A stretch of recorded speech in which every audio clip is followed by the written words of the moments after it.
নোয়াখালী সুবর্ণচরে এক ব্যবসায়ীকে তুলে নিয়ে চাঁদা দাবি করে প্রতিবাদ করলে মারধর করে আহত করে এই ঘটনায় 6 জন আহত হয়।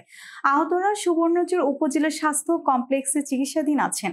আহতরা হলেন চরজুবুলি ইউনিয়নের 6 নং ওয়ার্ড দক্ষিণ কচ্চপিয়া গ্রামের হানিফের পুত্র মহিষ ব্যাপারী আব্দুল হাই ওরফে আলমগীর ব্যাপারী, তার ছোট ভাই আব্দুল কাদের, তার পিতা মোহাম্মদ হানিফ, হানিফের স্ত্রী নফিজা খাতুর, খুরশিদের স্ত্রী নাসিমা আক্তার, আলমগীরের স্ত্রী আমিনা বেগম।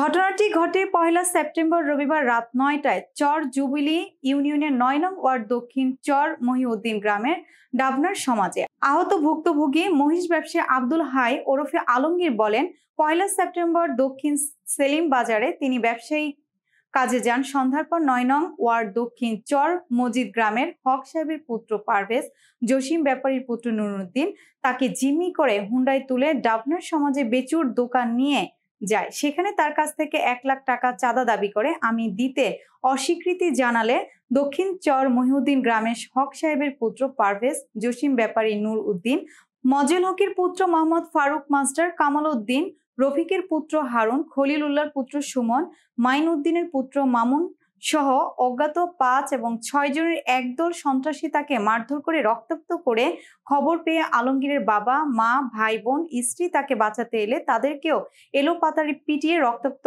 করে আহত করে অভিযোগ করেন। তিনি আরো বলেন, মারধরের সময় আমার সাথে থাকা 38,000 টাকা নিয়ে যায় এবং আমার ব্যবহৃত হুন্ডাও তারা নিয়ে যায়। আমি এর সুষ্ঠু বিচার চাই। ঘটনার বিষয়ে জানতে চাইলে অভিযুক্ত ফারুক মাস্টার মুঠোফোনে বলেন, 4-5 মাস আগে আমার গরু চুরিকে কেন্দ্র করে একটি সালিশ হয়। সেই সালিশে আলমগীরের কাছে আমি টাকা পাই। সেই পাওনা টাকা আদায় করার জন্য তাকে ডেকে আনা হয়। তার কাছে টাকা চাইলে গালমন্দ করে এতে আমার ভাগিনার ক্ষিপ্ত হয়ে তাকে ঘুষি মারলে তার নাক দিয়ে রক্ত বের হয়।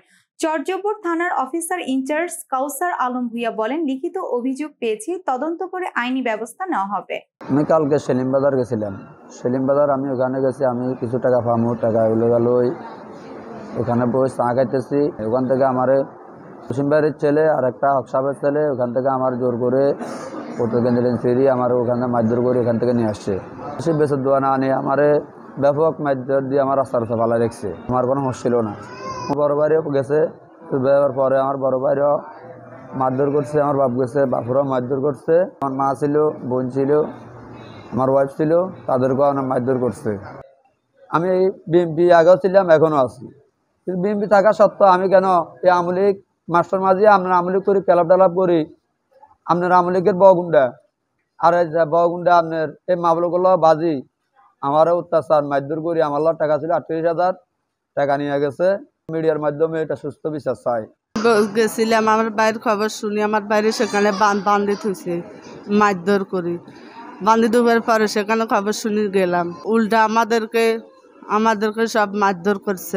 মা, আমার বাইর বউ, আমারে উপযুক্ত বিচার চাই। আমার ভাই বিভিন্ন রকমের ব্যবসা বাণিজ্যের খাতিলে মানুষের অনেক টাকা ঋণ হয়ে গেছে। এখন মানুষের মারধর করে নিয়ে এখন আমার বাইরে আমার মারে, আমার বাবারে সবারকে আহত করিয়ে লাইছে, হামলা করছে। এরা হয়েছে জসিম বাড়ির ছেলে নুরুদ্দিন, তারপরে হচ্ছে যায় রফিকের ছেলে হারুন। এরা মিলে আমাদেরকে মারধর করছে। এখন তাদেরকে ওরাও অনেক লোক ছিল। আমি সেখানে গেছি এই অবসর আমারও ভিড়, এরপরে ওই মেডিকেলে আসি, এটার ভিতরে